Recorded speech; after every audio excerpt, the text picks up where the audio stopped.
बिस्मिल्लाहिर्रहमानिर्रहीम। अस्सलाम वालेकुम स्टूडेंट्स, मैं हूं हसन, आपका फिजिक्स टीचर। लास्ट टाइम हम लोगों ने पढ़ा था कि वेक्टर्स को किस तरह से ऐड और किस तरह से सेपरेट करना है, और हमने देखा था कि वेक्टर्स को सिर्फ और सिर्फ वेक्टर्स में ही ऐड किया जा सकता है। वेक्टर्स को स्केलर्स में ना ऐड किया जा सकता है, ना ही वेक्टर्स को स्केलर से सेपरेट किया जा सकता है। आज का हमारा टॉपिक है वेक्टर्स को मल्टीप्लाई करना। लेकिन हम देखते हैं क्या वेक्टर्स को मल्टीप्लाई करते हुए स्केलर और वेक्टर का जो फर्क है वो मैटर करता है या नहीं करता। सो स्टूडेंट्स, आज का हमारा टॉपिक है वेक्टर्स की मल्टीप्लिकेशन।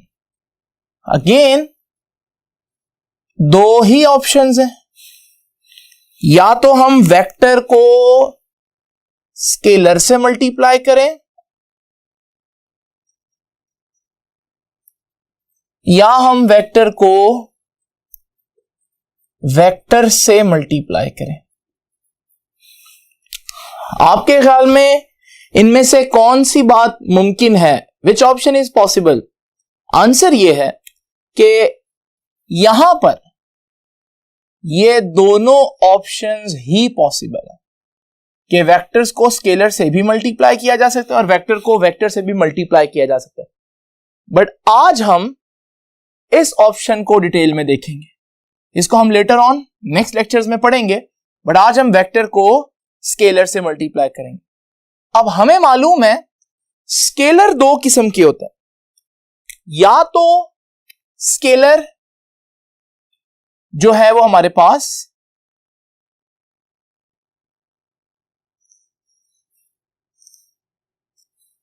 नॉन डायमेंशनल होते हैं।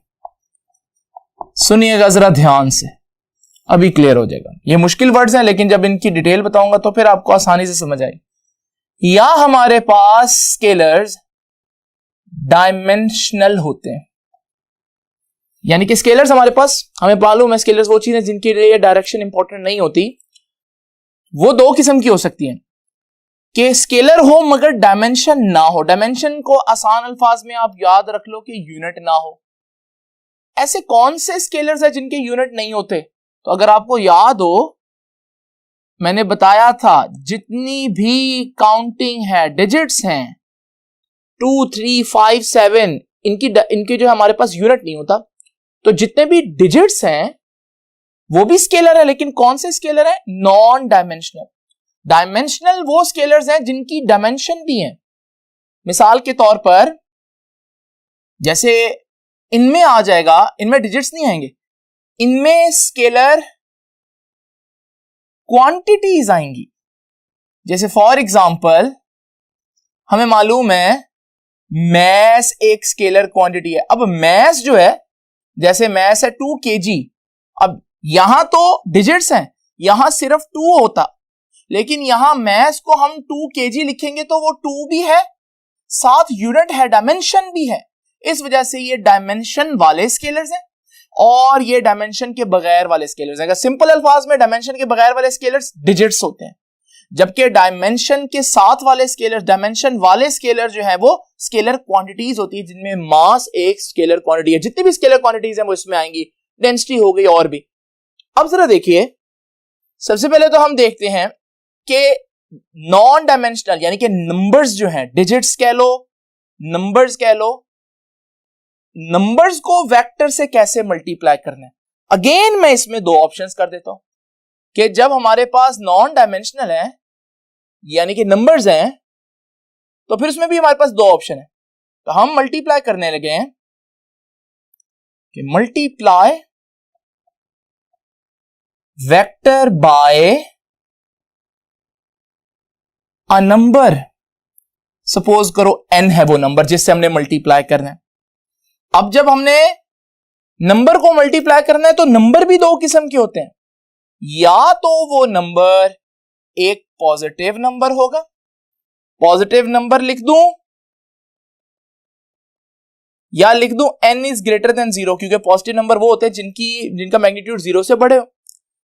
इसी तरह नेगेटिव नंबर से भी वेक्टर को मल्टीप्लाई किया जा सकता है, और नेगेटिव में क्या आएगा, n इज लेस देन 0। वो नंबर जो 0 से कम हो उन्हें हम नेगेटिव नंबर्स कहते हैं, और वो नंबर जो 0 से ज्यादा उन्हें हम पॉजिटिव नंबर्स कहते हैं। अब पॉजिटिव नंबर से किस तरह से मल्टीप्लाई करना है, जरा तवज्जो कीजिएगा। जस्ट इमेजिन करें कि हमारे पास एक वेक्टर है, वेक्टर ए। मैं इस वेक्टर को एक पॉजिटिव नंबर सपोज कर लेते 2 से मल्टीप्लाई करने लगा। याद रखिएगा 2 से मल्टीप्लाई होने के बाद इस वेक्टर का मैग्नीट्यूड डबल हो जाएगा, लेकिन इसकी डायरेक्शन को कोई फर्क नहीं पड़ेगा। यानी कि जब आप किसी पॉजिटिव नंबर से मल्टीप्लाई करेंगे तो वो पॉजिटिव नंबर उसके मैग्नीट्यूड को उतने टाइम्स कर देगा। 3 है तो 3 टाइम्स कर देगा, 4 है तो 4 टाइम्स कर देगा, 10 है तो 10 टाइम्स कर देगा, लेकिन उसकी डायरेक्शन को कोई फर्क नहीं पड़ेगा। तो इसका मतलब हम कह सकते हैं कि if a vector is multiply a positive number n which is greater than 0, जो 0 से बड़ा यानी कि पॉजिटिव नंबर है,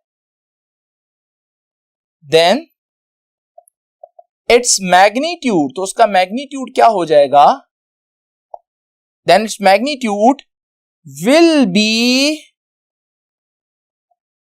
n times, तो उसका मैग्नीट्यूड उतने टाइम्स हो जाएगा जितना वो नंबर है। इसी तरह अगर मैं 3 से मल्टीप्लाई करूं तो इसका मैग्नीट्यूड 3 टाइम्स हो जाएगा। तो अब जरा देखते हैं इस बात का रिजल्ट क्या आया।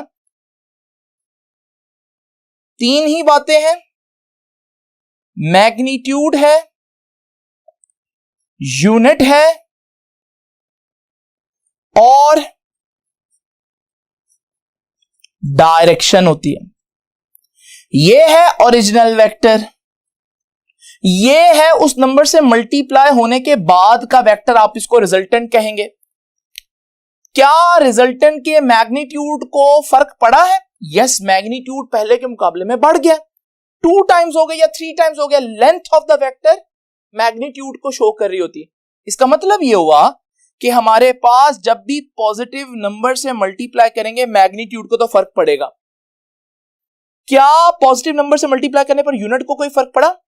आपको मालूम है, सपोज करो ये है फोर्स 10 न्यूटन की, जब आप 2 से मल्टीप्लाई करोगे तो होगी तो वो फोर्स ही ना, सिर्फ 220 न्यूटन। तो न्यूटन ही रहा, क्योंकि 2 या 3 या 4 या 5 से मल्टीप्लाई करने से मैग्नीट्यूड तो चेंज हो सकता है, लेकिन उस क्वांटिटी की वो जो क्वांटिटी है वो चेंज नहीं हो सकती। तो इसका मतलब यूनिट को कोई फर्क नहीं पड़ेगा जब भी आप पॉजिटिव नंबर से मल्टीप्लाई करेंगे। क्या डायरेक्शन को फर्क पड़ेगा? तो देखिए क्या डायरेक्शन को फर्क पड़ रहा है, तो नो। सो इट मींस, याद रखिएगा, जब हम पॉजिटिव नंबर से मल्टीप्लाई करते हैं तो मैग्नीट्यूड, यूनिट और डायरेक्शन को कोई फर्क नहीं पड़ेगा। तो स्टूडेंट्स, अभी हम डिस्कस कर रहे थे कि अगर हमारे पास ये एक वेक्टर ए है और मैं इस वेक्टर ए को 2 से मल्टीप्लाई कर दूं तो इसका मैग्नीट्यूड 2 टाइम्स होगा, लेकिन डायरेक्शन वही रहेगी। और अगर मैं 3 से मल्टीप्लाई करूं तो इसका मैग्नीट्यूड 3 टाइम्स हो जाएगा, मगर डायरेक्शन वही रहेगी। यहां से हम एक छोटा सा कॉन्सेप्ट देखते हैं, एक एमसीक्यू देखते हैं, और एमसीक्यू कुछ इस तरह से है कि when a vector is multiplied by a positive number, its magnitude will, option A है इंक्रीज, ऑप्शन बी है डिक्रीज, और ऑप्शन सी है रिमेन सेम। तो जरा देखिए, आप में से कितने ऐसे बच्चे हैं जिन्होंने ऑप्शन ए को टिक किया? उनको खुश होने की जरूरत नहीं है। उसकी रीजन ये है कि अभी जो मैंने आपको एग्जांपल्स दी हैं वो एग्जांपल्स नो डाउट ऐसी ही हैं कि लग रहा है जैसे आप पॉजिटिव नंबर से मल्टीप्लाई करोगे तो हमारे पास मैग्नीट्यूड इंक्रीज होगा, जैसे 2 टाइम्स इंक्रीज हो रहा है, जैसे 3 टाइम इंक्रीज हो रहा है अबव एग्जांपल्स में। बट क्या 0.5 या 1/2 जिसे हम कहते हैं एक पॉजिटिव नंबर नहीं? और अगर मैं इससे मल्टीप्लाई करूंगा तो यही वेक्टर है, जब मैं इसको 0.5 से मल्टीप्लाई करूंगा तो 0.5 का मतलब था हाफ, तो इसका मैग्नीट्यूड हाफ हो जाएगा। यानी कि मैग्नीट्यूड पॉजिटिव नंबर से मल्टीप्लाई होने के बाद डिक्रीज भी हो सकता है। एंड जस्ट इमेजिन, अगर मैं एक वेक्टर को मल्टीप्लाई करता हूं 1 से, 1 भी तो एक पॉजिटिव नंबर है, लेकिन क्या 1 किसी भी चीज से मल्टीप्लाई होकर आंसर में कोई चेंज लेकर आता है? तो आप कहेंगे नहीं। इसका मतलब यह हुआ कि जब हम पॉजिटिव नंबर से मल्टीप्लाई करेंगे तो जरूरी नहीं मैग्नीट्यूड बढ़े। आपकी बुक ऐसी एग्जांपल्स चूज कर रही है जिसमें लग रहा है जैसे मैग्नीट्यूड बढ़ता ही है, लेकिन ऐसे एग्जांपल्स भी जिसमें मैग्नीट्यूड कम भी हो सकता है, ऐसे एग्जांपल भी जिसमें मैग्नीट्यूड सेम भी रह सकता है। तो इसका मतलब यहां पर सही ऑप्शन डी है, जो मैंने पहले नहीं लिखा, लेकिन अब जरा देखिएगा सिर्फ आप लोगों को समझाने के लिए कि यहां पर D option is the correct option. All of these के हमारे पास ये तीनों बातें मुमकिन हो सकती हैं। तो बुक का ट्रेंड समटाइम्स ट्रेंड होता है, लेकिन आपने उसको रूल या लॉ नहीं समझ लेना।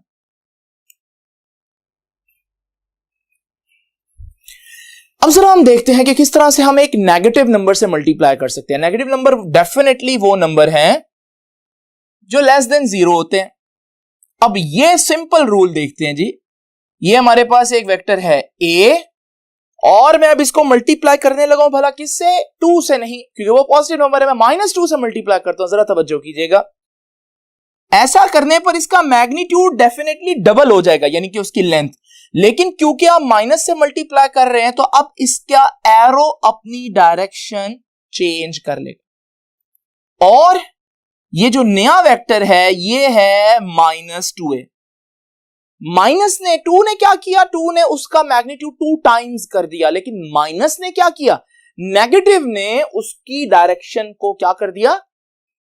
चेंज। अगर आप सोच रहे हैं तो ठीक है, लेकिन इसके लिए ज्यादा अच्छा प्रिसाइज वर्ड है रिवर्स कर दिया, क्योंकि चेंज, किसी भी वेक्टर की चेंज, डायरेक्शन चेंज करे तो वो तो किसी भी डायरेक्शन में एंगल पे हो सकती है, लेकिन जब मैं रिवर्स का वर्ड बोलता हूं तो इसका मतलब वेक्टर एग्जैक्ट ऑपोजिट हो जाए, वेक्टर बिल्कुल रिवर्स। तो रिवर्स भी एक चेंज है, लेकिन रिवर्स ज्यादा अच्छा वर्ड है इस केस में, तो यहां पर डायरेक्शन रिवर्स होगी।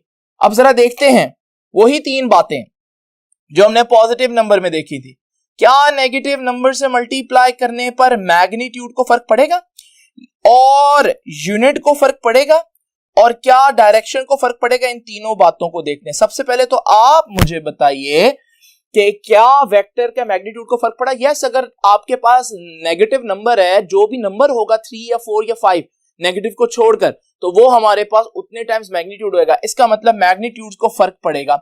नंबर 2, क्या यूनिट को फर्क पड़ेगा? Again negative number is just a number जिसकी डायमेंशन नहीं होती। तो अगर आपके पास फोर्स है, पहले मैंने बोला था अगर फोर्स है और मैं उसको 2 से मल्टीप्लाई करूं तो फोर्स डबल हो जाएगी उसी डायरेक्शन में, लेकिन अगर मैं उसको -2 से मल्टीप्लाई करूंगा फोर्स फिर डबल होगी, लेकिन ऑपोजिट डायरेक्शन में। तो अब जरा देखिएगा, यूनिट को भी फर्क नहीं पड़ा। अब तीसरी चीज, क्या डायरेक्शन को फर्क पड़ा? यस, डायरेक्शन क्या हुई? चेंज या रिवर्स, दोनों कह सकते हैं, लेकिन ज्यादा अच्छा वर्ड कौन सा है? रिवर्स, क्योंकि एग्जैक्ट ऑपोजिट हो जाएगा।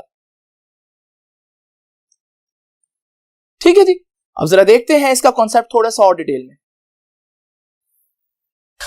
स्टूडेंट्स, आइए एक नजर इस एमसीक्यू को देखते हैं। एमसीक्यू कुछ इस तरह से है कि if you multiply a vector with the following numbers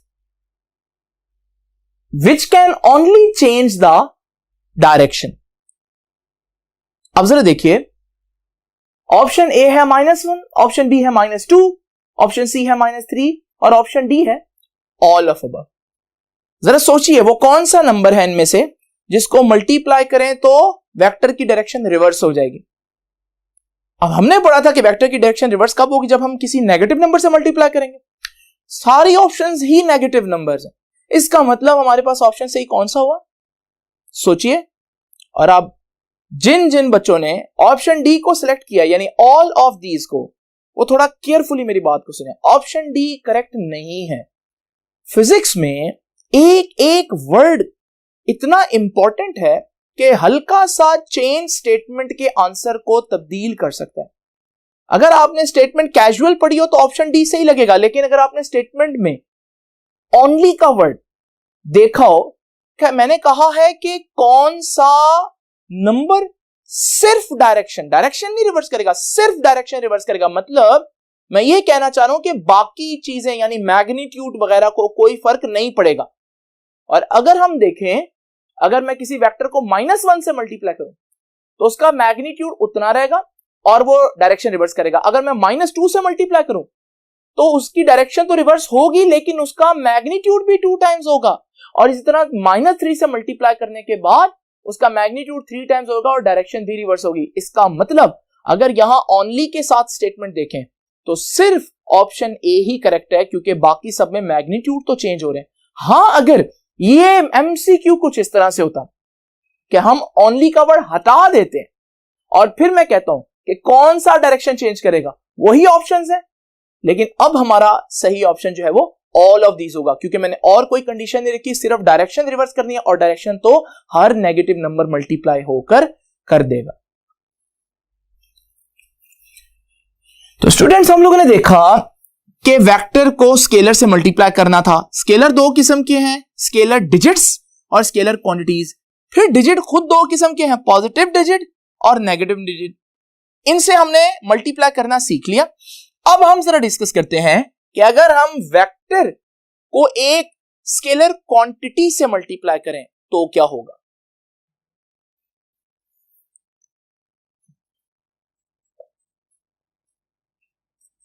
तो स्केलर डिजिट से तो कर लिया, नंबर से तो कर लिया, अब हम स्केलर क्वांटिटी से मल्टीप्लाई करें। मिसाल के तौर पर हमारे पास एक वेक्टर है वेलोसिटी, मैं इसको एक स्केलर क्वांटिटी से मल्टीप्लाई करता हूं, like mass is a scalar quantity, जैसा कि मैंने अभी एग्जांपल भी दी थी आप लोग। अब आपको पता है जब ये मल्टीप्लाई होगा तो ये mv हो जाएगा, लेकिन क्या ओरिजिनल वेक्टर वेलोसिटी थी, क्या mv वेलोसिटी होती है? तो आप कहेंगे कि नहीं, mv तो मोमेंटम का फॉर्मूला है। इसका मतलब जब आप एक वेक्टर को स्केलर क्वांटिटी से मल्टीप्लाई करते हैं तो you will get a new physical quantity. अब आपको एक नई फिजिकल क्वांटिटी मिल जाएगी, यानी कि फोर्स को 2 टाइम्स करो, रहेगी तो फोर्स ही, -2 टाइम्स करो, डायरेक्शन रिवर्स होगी, लेकिन नेचर में तो रहेगी तो फोर्स ही। लेकिन जब आप किसी वेक्टर को स्केलर डिजिट की बजाय स्केलर क्वांटिटी से मल्टीप्लाई करते हो, क्योंकि उसका अपना यूनिट भी होता है, तो फिर वो जब इसके यूनिट से, जो कि मीटर पर सेकंड होता है, मल्टीप्लाई करेगा तो जो नई चीज है उसके नए यूनिट होंगे, और नए यूनिट का मतलब क्या हुआ कि वो एक नई फिजिकल क्वांटिटी, लेकिन होगी क्या, वेक्टर ही होगी। तो ये हमारे पास एक एमसीक्यू पूछा जाता है कि जो नई फिजिकल क्वांटिटी होगी उसकी डायमेंशन या उसके यूनिट्स किसके बराबर होंगे। तो आप बोलेंगे कि उसके यूनिट उन दोनों के यूनिट्स का प्रोडक्ट होंगे, ठीक है। तो dimension of new physical quantity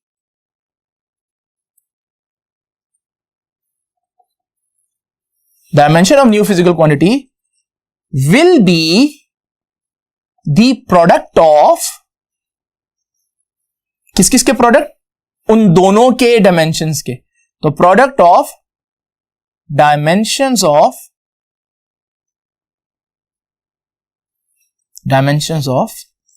original quantities. तो वो जो स्टार्टिंग क्वांटिटीज थी उनके यूनिट्स को मल्टीप्लाई करें तो वो ही हमारे पास नए रिजल्टेंट के, नए वेक्टर के यूनिट्स होंगे। तो ये है हमारे पास एक वेक्टर को स्केलर से मल्टीप्लाई करना। अगर आपको याद हो, मैं लास्ट लेक्चर से अगर स्टार्ट करूं, हमने पढ़ा था वेक्टर प्लस वेक्टर वेक्टर होता है, वेक्टर स्केलर प्लस स्केलर भी स्केलर होता है। और आज हमने देखा कि अगर हम एक वेक्टर को स्केलर से मल्टीप्लाई करें तो हमारा आंसर फिर से वेक्टर ही आता है। ये और बात है कि समटाइम वो उसी काइंड का वेक्टर आ सकता है, वही फिजिकल क्वांटिटी हो, लेकिन अगर हम स्केलर क्वांटिटी से मल्टीप्लाई करें तो फिर एक नई क्वांटिटी आएगी, लेकिन होगी वो भी वेक्टर ही। और एक बात याद रखिएगा, जब मैं वेक्टर को स्केलर से मल्टीप्लाई करता हूं, इस मल्टीप्लिकेशन को मैं वर्ड कहूंगा सिंपल मल्टीप्लिकेशन या सिंपल प्रोडक्ट।